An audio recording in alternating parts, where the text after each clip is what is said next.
Welcome to the Spanish special. Now I'm visiting my parents on holiday, so I thought I would show you how they manage to grow things in Spain. They live in the middle of nowhere, down in the south of Spain, and the soil here is not fantastic, but it still grows stuff. So I'm going to show you what they've managed to grow this year. Now here we've got some tomatoes. These are plum tomatoes. Now tomatoes here, you can grow them outside. We can grow them outside at home, and we don't have to worry in Spain about them getting too cold. Now some of these plants seeded themselves last year, the back end of last year, and they only die if there's a frost. Some of these have still gone because my parents haven't had a frost. But these are lovely tomatoes. They managed to grow beautifully. Fortunately, they tend to stay a little bit green on the top, but that doesn't matter. The skins are a bit tough and you can't eat the skins. But I've got some more tomatoes that they're growing, and I'll show you those now. Now these are another type of tomato that my mum's growing. They look a little bit like beefsteak tomatoes, but they're not quite. They'll grow huge. My uncle, who lives just down the road, he grew one and it was 1.5 kilos in weight. It was absolutely enormous. So these are the tomatoes, and over here we've got some peppers. Now at home we can't even think about growing peppers outside because the climate is just too cold. But here in Spain there's no problem with temperature. They start off green, and if you leave them then they'll slowly turn red, and they're just such a wonderful size and they are so nice to eat. Now those are the peppers, and these are my favourite ones of all. These are the melons. Now when you grow melons out in Spain, they're wonderful. You don't have to grow them in a greenhouse, you just let them grow out on the soil and they will just trail all over. You put them in a, I don't know if you can see there, in a little sort of hole, and you put the plant in there, and then that hole retains the water better and it doesn't flood out, and they just trail all over the soil. Now there's a few here that are nearly ready. There are a few more that are slightly bigger. Now the way to tell when your melons are done is you just tap the end and it should sound hollow, and if it's hollow then it's done.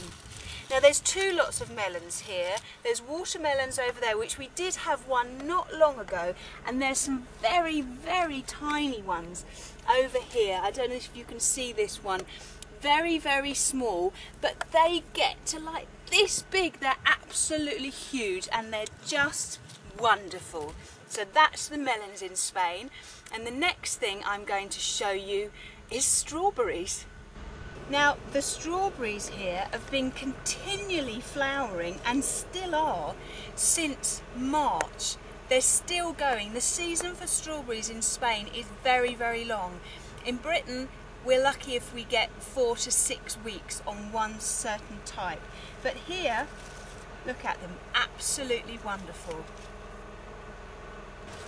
Well, you can even grow carrots here.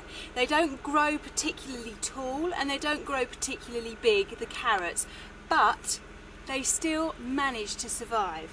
Now let's dig one up and see how they're going.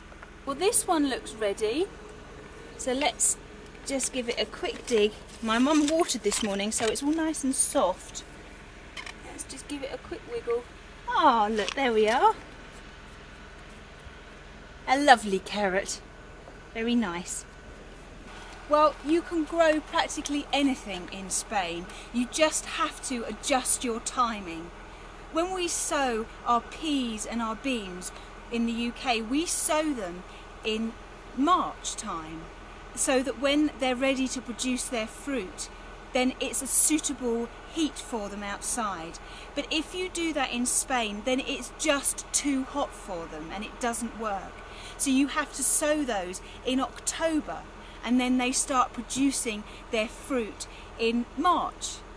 but you can grow practically anything here. You just need to adjust the time that you sow it. Now, it's not just fruit and vegetables that you can grow here. There's also plenty of trees. There's lemons and limes, mandarins, oranges. There's peaches, nectarines. There's all sorts of wonderful fruit that you can grow. But my favourite of all is the fig tree.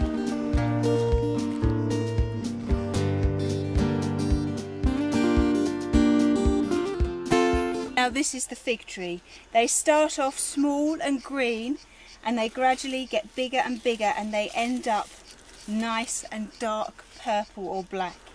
Now when they're ready, they're soft. You can squeeze them and they'll be soft, so you just take it off and you can either eat the whole thing, or let's open it up and I'll show you what they look like inside. There, proper fresh figs. You can't get any better than this. Gorgeous. Well, I hope you enjoyed that.